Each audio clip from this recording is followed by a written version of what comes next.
Olá, pessoal, tudo bem?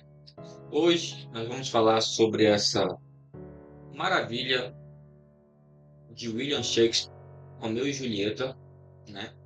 E vamos conversar um pouquinho sobre essa tragédia, né, de Romeu e de William Shakespeare. A gente, eu já li alguns títulos de William Shakespeare, como A Megera Domada, O Mercador de Veneza, qual foi? Hamlet também, né? E chegou a hora de Romeu e Julieta, porque assim, embora possua diversas adaptações, a gente sabe o que acontece, sabe o início e o fim da coisa toda.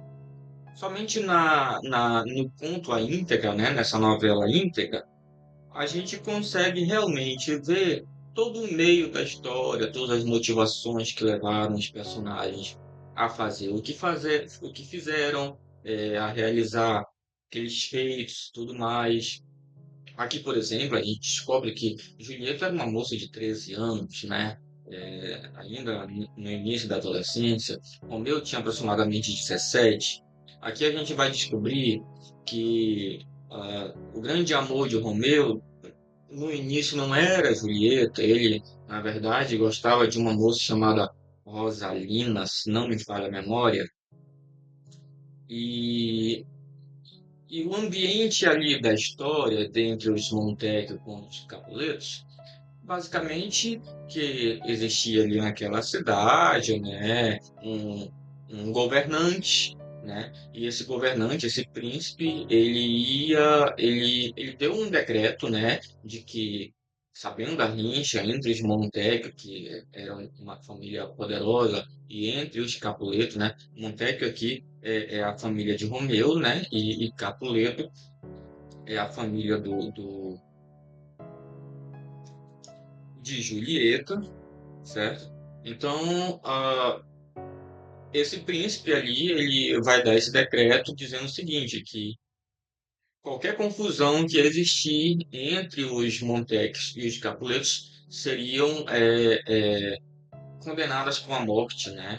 E esse era um decreto porque é, o pessoal dessa família não podiam se ver no meio da rua, qualquer coisa que eles já iam para a baderna, criava confusão. É uma coisa bem engraçada até, parece coisa de filme mesmo, assim. Muitos dos filmes retratam isso, né? Muitas das adaptações, mas esse é o cenário colocado aqui, né? O chefe da família dos Montecchio odiava o chefe da família dos Capuletos. A esposa do chefe odiava a esposa do chefe e os demais, era um ódio mútuo assim. Mas a gente percebe aqui que pelo menos o pai de, de Romeu, ele é um cara, ele já cansou, né, dessa intriga toda. Quando ele sabe da história, de que ele sabe do interesse de Romeu, voltando, né, que o Romeu ele gostava de Rosalina, que é uma Capulet também, só que quando ele vai a uma festa com seus primos ali, primos esses que só o levam para o mau caminho, por assim dizer, eram jovens, adolescentes. O que é interessante de ler essa obra é exatamente isso. Pela idade deles, a gente sabe o que eles são capazes de fazer. Eles são adolescentes, eles são jovens, são pessoas que estão na flor da idade, querem se divertir e tudo mais. Então, quando Romeu vai a uma certa festa e vê Julieta pela primeira vez, ele fica encantado, esquece a Rosalina, não sabe mais nem quem é, e aí vive visitando a partir de então, né? E ela também tem um amor próprio quanto a isso, né? É, Romeu e Julieta um tema muito poético também, né? Um livro muito poético. Um dos coros aqui na página 65 diz assim, né? Enquanto seu, Julieta se faz de Romeu, e Romeu nada é sem Julieta. Uma coisa só, quatro letras. A mais singela definição de eternidade, felicidade e amor. Então, é uma obra de Shakespeare dramática, né? Trágica e poética. Acima de tudo, poética, né? E Quando o pai de Romeu ele sabe do interesse que o seu filho tem pela filha de seu arqui-inimigo, ele até gosta da ideia, né? Ele pensa que ele vê ali uma possibilidade de reconciliação, né, entre as famílias. A gente sabe que não é isso que acontece, né, gente?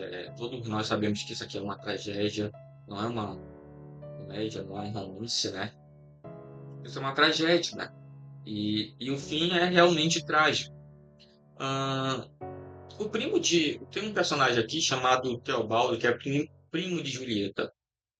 Quando vê essa situação acontecendo, ele é o problema, né, maior.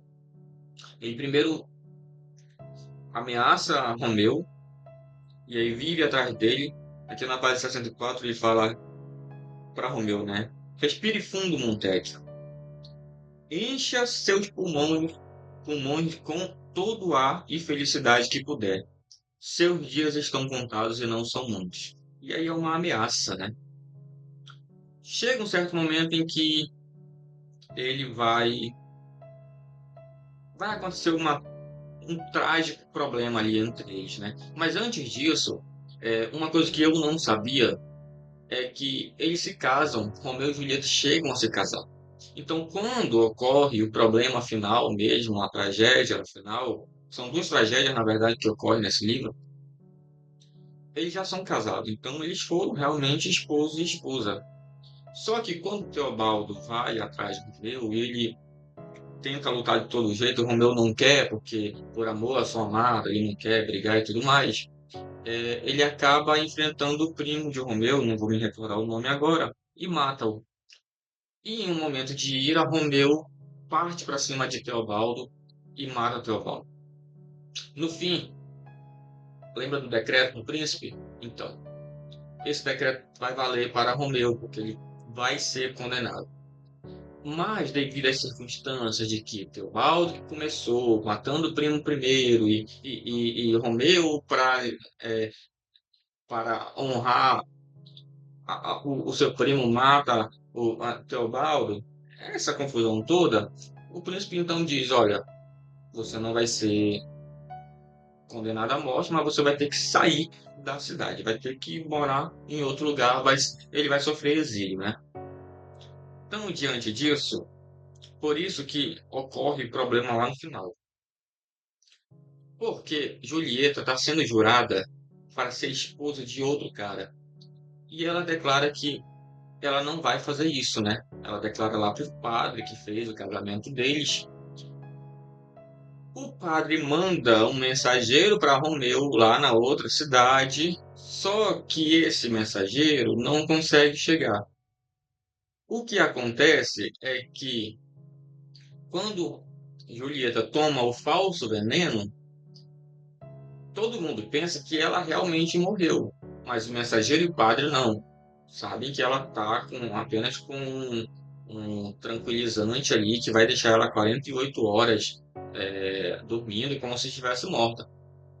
Só que alguém da cidade, todo mundo conhece Julieta. Então todo mundo fica triste com a morte dela. E alguém da cidade, ao passar pela outra cidade, acaba que conta para Romeu que a sua amada faleceu. E ele vem desembestado para a cidade, mesmo não podendo, para que pudesse então é, ver o que está acontecendo, né? Enfim. E aí acontece mais uma tragédia, né? Ele vai aos túmulos ali de Julieta, que já está enterrada, e aí encontra o cara que era o jurado de, de casar com ela, né? Embora Julieta já fosse casada, tem esse agravante aí. Então acontece mais um embate ali de espadas e tudo mais. Eu acho maravilhoso que Shakespeare, ainda naquela época, quando ele escrevia, ele já escrevia detalhadamente, sem pontas soltas, sabe? É, quando ele descreve duelos e lutas aqui, é uma coisa muito linda de se ver. Ele fala para onde a espada foi, onde ela acertou, qual o movimento dos envolvidos e tudo mais. E no fim, a gente sabe que Romeu ele toma realmente um veneno de verdade, porque tem toda aquela coisa de sem você não posso viver. Como eu li ainda há pouco, né? No coro, né? O que é Romeu sem Julieta, que é Julieta sem Romeu. Mas tem uma parte aqui que vai resumir toda essa questão aqui, tá?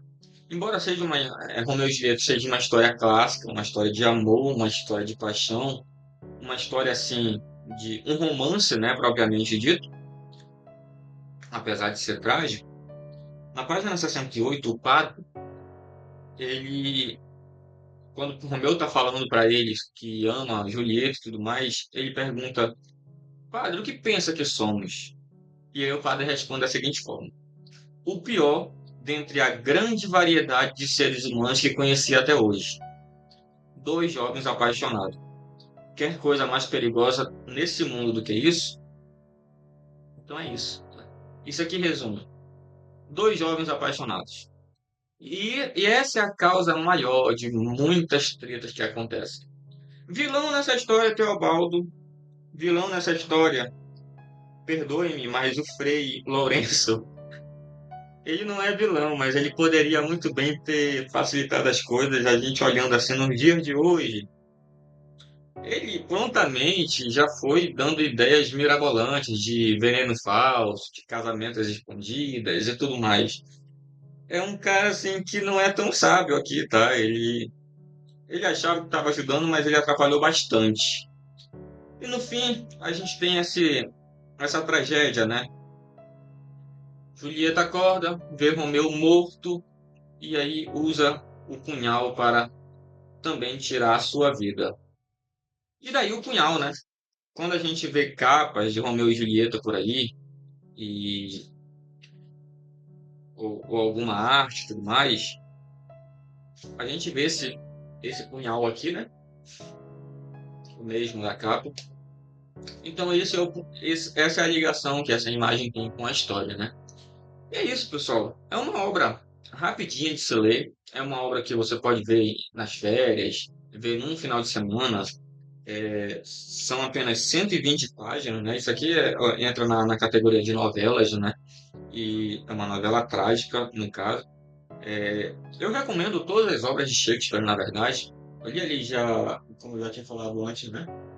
Hamlet, Megera do Mar, Sonho de uma Noite de Verão, Mercador de Veneza. Eu tenho para ler Otelo e Macbeth, além de Rei Lear, e todas as obras de Shakespeare por consequência. Mas, como eu posso dizer, é uma obra que transpassa gerações, gente. Isso aqui foi escrito há centenas de anos atrás. E a gente até hoje usufrui muito disso. Porque, como eu falei antes, é um livro poético, dramático e trágico. Tem tudo aqui. E Shakespeare é um gênio por conseguir colocar tudo em pouquíssimas páginas.